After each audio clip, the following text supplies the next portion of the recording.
Michael Jackson's Beat It for bass guitar.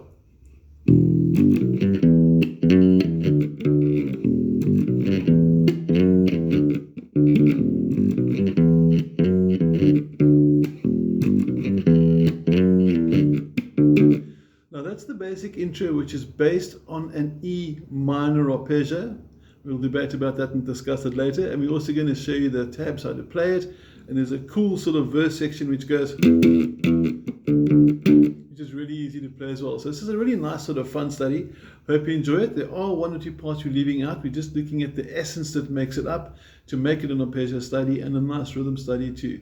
So you should be able to play the song from here on once you've learned this.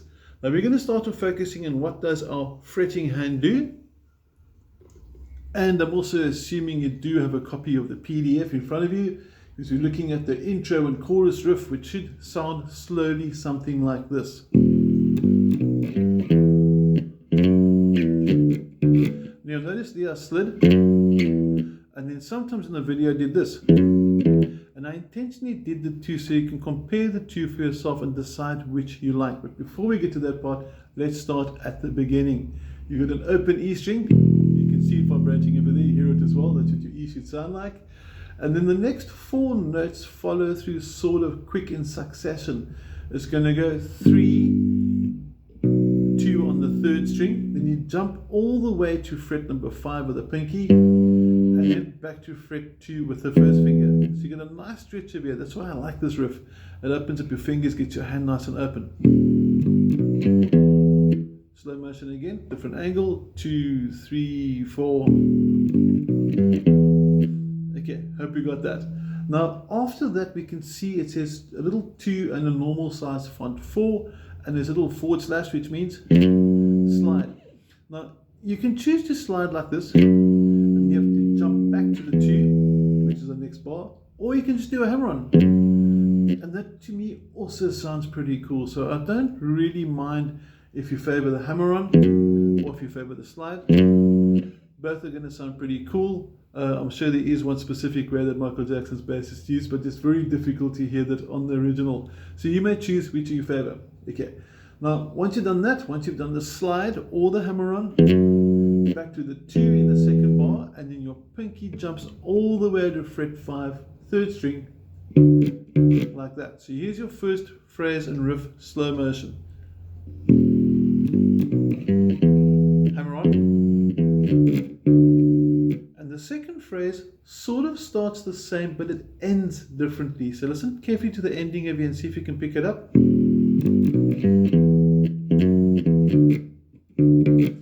So the secret is the first time around, which is the end of the second bar, it's going to have 5, 5.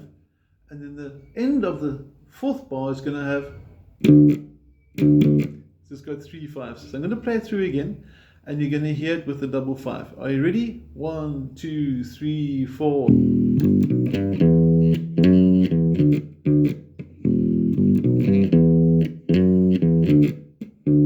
Now, there's two versions that made it. The one Beat It is obviously Michael Jackson, which has Eddie Van Halen on guitar, personal favorite guitarist too.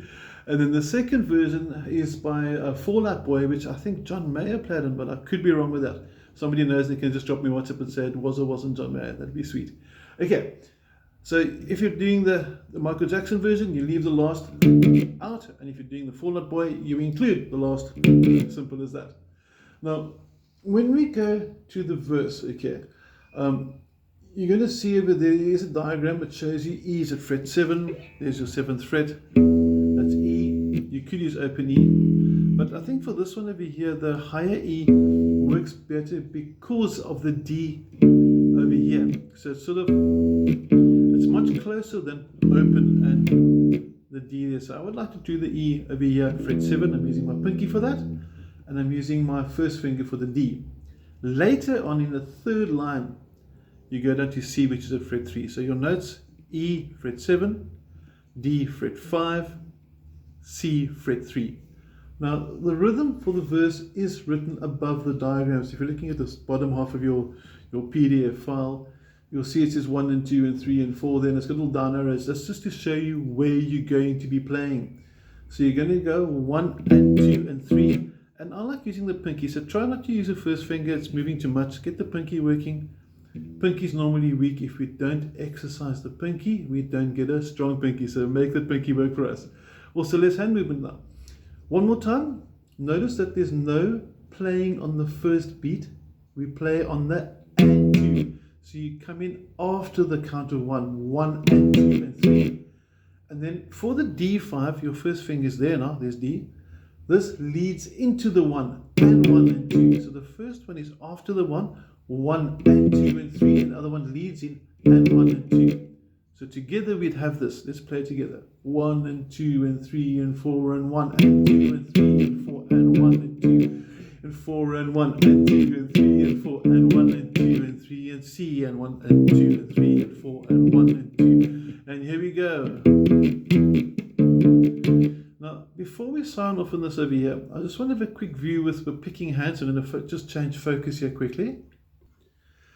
For the verse part, basically I rest my thumb on the top string to make sure that the string can't vibrate. And then what I do is I'm resting my arm on my bass over here. So I'm not doing like this, I'm not doing like this. This is a very bad technique. Please don't do that. Rest on the bass like you're sitting on an armchair, and then just sort of fold your hand back in gently. Your wrist over here should feel very, very relaxed. Okay.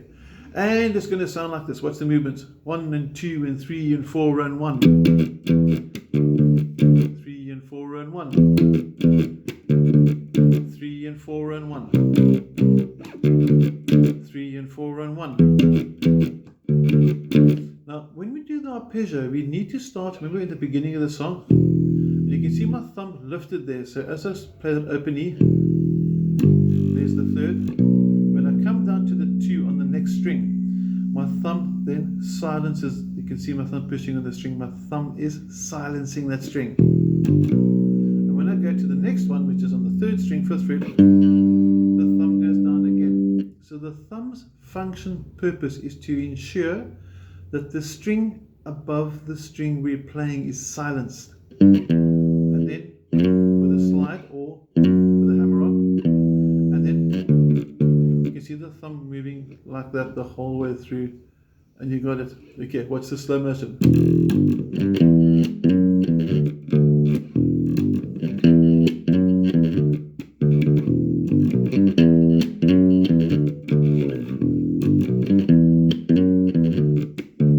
And that should keep you in essence pretty much sorted out for the most of Beat It by Michael Jackson. There are one or two sort of subtle parts, but if you know these two, you should be able to work out the rest for yourself. If you need a copy of the PDF, drop me a WhatsApp. Always happy to help, and have an awesome week. Take care.